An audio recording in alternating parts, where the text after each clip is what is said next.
Have you ever had that feeling that you're living on autopilot? Have you ever noticed how routine traps you, wears you out, and you just keep living as if you were watching your own life from a distance? It's strange how we get used to it, how we keep doing and redoing the same things without ever stopping to ask ourselves why. But what if life didn't have to feel so heavy? There is another way to live, a quiet, deep, and gentle way. A life where each day actually has meaning, where you are present inside it instead of just passing through. And the Japanese have a name for that, Ikigai. Today, I want to talk to you about how the Japanese live in a natural and intentional way, a way of thinking that does not encourage excess or rushing. It's about finding what makes you wake up feeling light, what gives meaning to what you do, and realizing that happiness can live in what is simple. If you want to learn how to live with purpose, to feel more with less, leave your like and subscribe to the channel. In just a few minutes, you'll understand that it's possible to redefine your life and your habits in 7 days, without needing to change who you are, but simply adjusting what truly deserves your time and your energy. Ikigai may look like a complicated word, but it isn't. In truth, it's something very simple. It's your reason for being, the reason you get up every morning. And it has nothing to do with grand achievements or impossible goals. Ikigai exists in the details most people never notice, in the smell of coffee in the morning, in the feeling of tidying your home and letting your space breathe, in taking care of a plant, in doing what you love, even if no one sees it. It is that Japanese idea of balance between being, doing, and feeling. It's not about seeking more. It's about getting closer to what is already within you. And when you understand that, you begin to see Japanese minimalism differently, not as an aesthetic, but as a mindset, a reminder that living well is not about accumulating, but about choosing what remains. Slowly, Ikigai becomes an invisible filter. You begin to notice what drains your energy and what genuinely nourishes you. That habit you keep out of routine, even though it no longer makes sense. That constant need to always be busy, even when you're not really present. Ikigai clears all of that away, and when this understanding enters your daily life, something simple yet powerful happens. The internal noise quiets down, your mind slows, and you begin to feel that the essential is more than enough. When you start seeing life with that clarity, something inside you begins to shift. It doesn't happen overnight, but you feel it. The hurry loses its place. Excess becomes uncomfortable, and what once seemed urgent begins to look like nothing but noise. You understand that you don't need to fill every space. You don't need to prove anything to anyone. You realize that your worth is not in what you own, but in the peace you feel when nothing is unnecessary. Japanese minimalism and Ikigai walk side by side. Ikigai is the heart, and minimalism is the structure that allows that heart to be seen. Because when you choose to live with less, your purpose begins to appear with more strength. Most people try to find balance by adding more goals, more obligations, more expectations. But balance comes from the opposite. It appears when you have the courage to remove what weighs you down, what no longer serves you, what makes you run without knowing where you're going. And when that noise is gone, everything becomes lighter.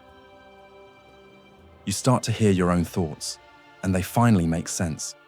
The routine remains the same, but the way you live it changes completely. That's the most beautiful part of Ikigai. It doesn't require you to change the world. It simply shows you how to become whole again inside it. The idea here is not to transform your entire life in a single night. It's to begin gently, slowly, with calm. Because when we try to change everything at once, we always end up returning to the same place. So think of the next 7 days as small exercises in presence, each day with one simple focus, but with genuine intention. Day 1, wake up more slowly. Before reaching for your phone, before connecting with the world outside, stay in silence for a few seconds. Just be there, present in the moment when the day begins. Feel your breathing. Notice the air entering and leaving your body. Observe the light coming through the window, the sound of the environment around you, maybe the song of a bird, the distant noise of the city, or complete silence.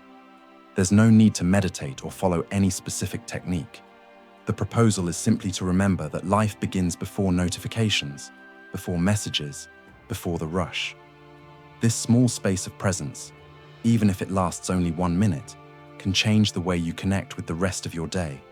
It's an act of self-respect, a reminder that you don't need to start in a hurry. Waking up slowly is an act of kindness toward your body and your mind. And gradually, this simple habit can become one of the most precious moments of your routine. Day 2. Let go of what you don't need. Choose one thing that you keep out of habit, but that truly doesn't matter anymore. It can be anything: a stored object from years ago, an automatic habit that no longer has meaning, or even a repeated thought that only takes up space in your mind. Choose one, just one, and let it go. It doesn't have to be a big act of detachment. Sometimes, simply removing one item from a drawer, stopping yourself from repeating a negative mental phrase, or changing one small behavior already creates space. And that space, no matter how small, brings immediate peace. It's as if the air could flow more freely, as if the mind could breathe more lightly. Letting go is not losing. It is recognizing that some things have already fulfilled their purpose, and insisting on keeping them only blocks what is new. When you let go consciously, you make room for what truly matters. Today, try this gesture. Choose something that no longer serves you and release it. You will notice that in the silence that remains, there is a sense of relief. And that relief is the beginning of a new clarity. Day 3. Do something that brings you joy without worrying about the result, without thinking if it is productive or useful. Just do it for the sake of doing it.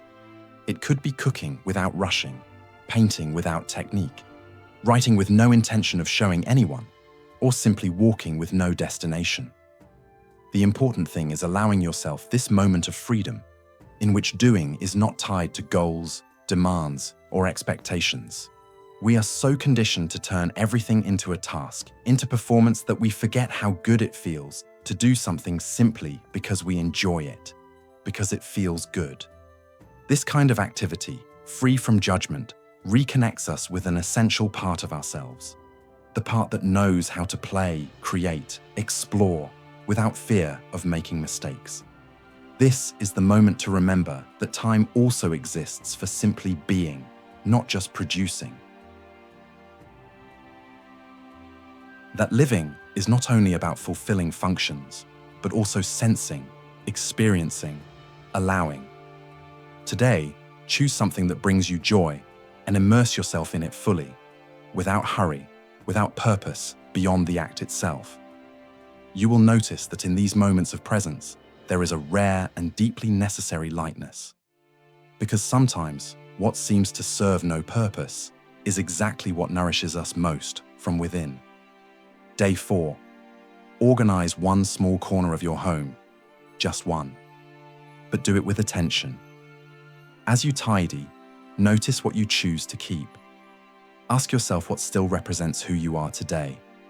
Sometimes, the home reveals what the mind is holding without realizing it. Don't rush. It's not just about organizing things. It's about reconnecting with the space where you live every day. Notice the objects that stay and the ones that no longer have meaning.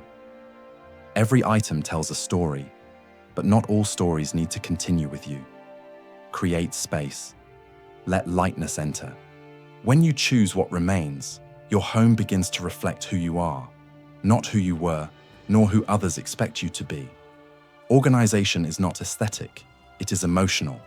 It is the act of releasing, of clearing space so the new can enter calmly. And as the environment changes, your energy changes with it. You feel lighter, more grounded in your own space, more connected to the present moment. You realize that silence and order bring clarity. Organizing a corner of your home is, in the end, organizing a piece of yourself. And sometimes that's all you need to start feeling peace.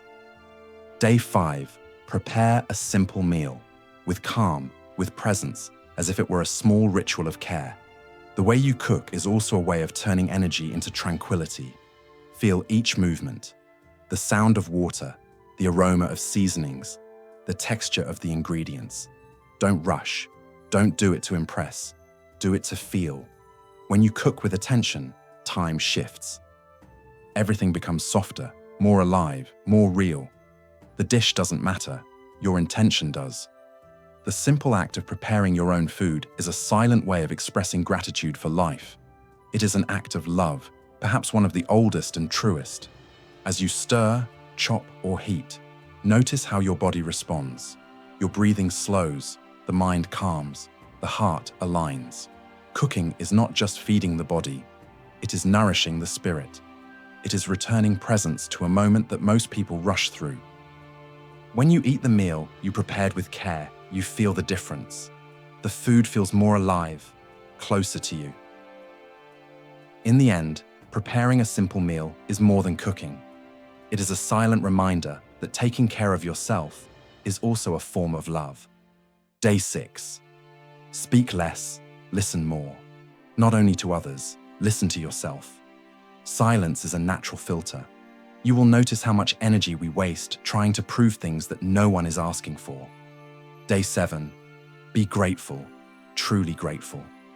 Be grateful for the small things, for your bed, for the air, for the small spaces of peace you created in the previous days.